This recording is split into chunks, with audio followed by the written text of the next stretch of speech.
안녕하세요. 임영웅 씨의 생각을 분석하는 승무원쌤 김용숙입니다. 권 PD가 지난주에 이어서 이번에도 임영웅 씨에 대한 소재를 주제로 유튜브를 했습니다. 이 유튜브를 듣고 제가 느낀 것은 자기 자랑이구나. 권 PD가 자기 자랑을 하고 있구나. 시청자들이 느낀 거하고는 정반대의 자기 자아를 가지고 있구나. 저는 이런 생각을 했습니다. 왜 그렇게 생각이 들었냐 하면 임영웅 씨에게 출연료를 안 받겠다고 해서 뭐 원하는 게 있느냐 그랬더니 원하는 것을 구체적으로 얘기하지 않았대요. 다만 임영웅 씨만 돋보이게 해달라. 그리고 어디에서도 보지 못한 그런 무대를 꾸며달라. 이렇게 주문을 했대요. 어려운 얘기죠. 구체적으로 얘기한 것보다 훨씬 어려운 숙제를 준 것이죠. 즉 당신들의 실력을 한번 보겠어. 임영웅 씨를 얼마나 잘 이해하고 있는지 당신네들의 실력을 한번 제작 능력을 보겠어 라고 얘기를 한 것으로 저는 해석합니다. 그래서 2시간 반, 3시간을 혼자 공연하기 힘들기 때문에 콜라보 무대를 제안을 했다 그럽니다. 혼자 이 무대를 하는 거 힘들지 않겠어? 그랬더니 홀로 무대를 하겠다고 그랬답니다. 그 이유는 이 임영웅 씨 무대에 쓰고 싶어하는 사람이 너무 많기 때문에 누구는 세우고 누구는 안 세우고 하는 것을 임영웅 씨는 그런 어떤 누구를 편애하는 그런 자기의 생각을 드러내는 것을 굉장히 조심스러워하는 편이죠. 그럴 수밖에 없죠. 그러면 벌써 아우성이 나죠. 그럼에도 불구하고 중년 연기자가 같이 공연을 하고 싶다는 연락을 해왔답니다. 아마도 같이 무대를 하고 싶다 그러면 김용옥 선배가 아닐까 생각이 드는데 그건 모르죠. 그래서 임영웅 씨에게는 그 사람이 같이 무대에 서고 싶다는 제안을 해왔다는 얘기 자체를 임영웅 씨 측에 전달하지 않았다고 합니다. 전달해서도 뭐 임영웅 씨가 받아들이지 않을 것이기 때문에 그냥 전달 안 했다고 합니다. 잘한 판단이죠, 그거는. 그래서 그러면 한번 아이키 씨하고 춤 무대를 선보이는 게 어떠냐 했더니 그건 난색을 표했는데 임영웅 씨가 그래도 내 무대에 도움이 된다 그러면 어려운 문제도 극복을 하죠. 어떻게 하든지 그걸 완성을 하죠. 그래서 어디에서 촬영을 할까 생각을 했는데 뭐 여의도 그 KBS 빌딩 옥상에 올라가면 뭐 서울의 그 빌딩 9이 아름답대. 서울의 뭐 꼭 옥상을 뭐 KBS에서만 봐야지 아름답겠습니까?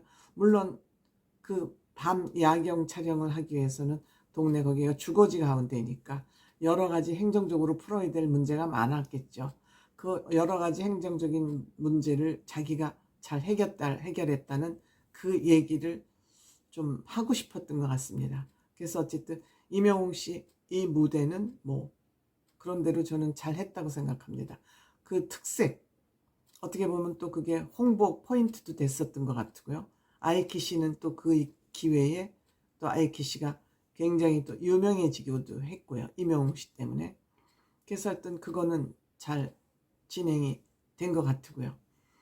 그 다음에 이제 콘서트나 하여튼 그 음악 프로그램은 오프닝과 엔딩이 중요하다고 그런답니다. 그러니까 이 엔딩을 자기 나름대로는 엄청 우아하게 의리의리하게 만들겠다고 생각을 하고 오케스트라 합창단 100명을 풀고 오케스트라를 또 거기에 추가를 하고 거기에 LED로 국악까지 무대가 쫙 열리면서 국악까지 같이 협연을 하는 걸로 했는데 저는 이것이 제 마음에는 조금 별로 왜 이렇게 뭘 장치를 많이 하지?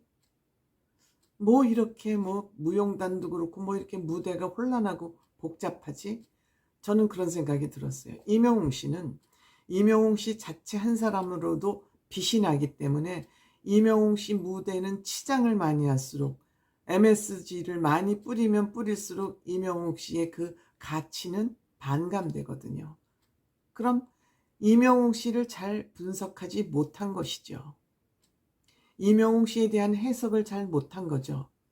기획회의를 할 때 뭘 했는지는 모르겠어요. 여기다가 평소 하던 버릇대로 많은 물량을 쏟아부고 인원을 많이 동원해야지만 그 무대가 어마어마하고 으리으리하다.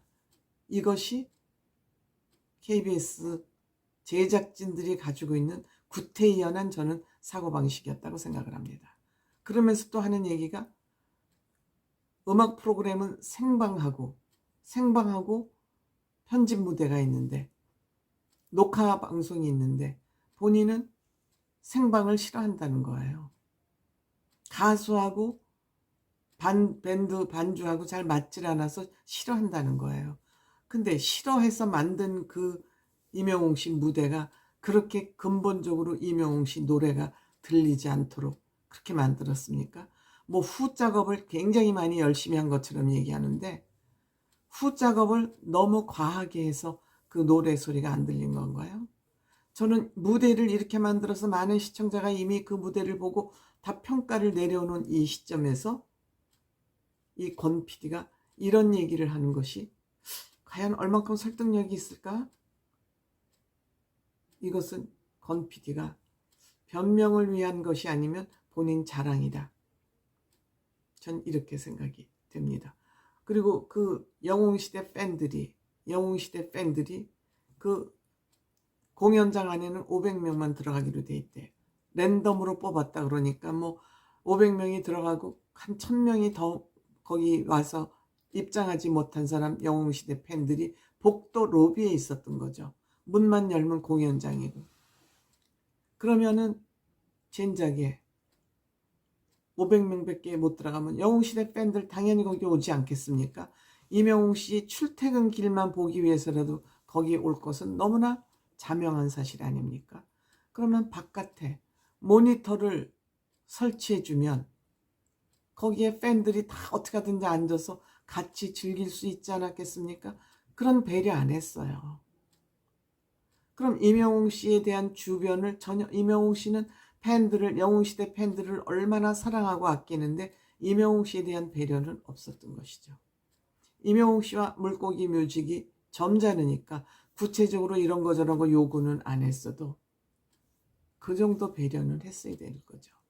이명웅 씨에 대한 배려만 하는 것이 아니라 이명웅 씨 이퀄 영웅시대로 생각하고 있는 영웅시대에 대한 배려는 전혀 없었던 것이죠.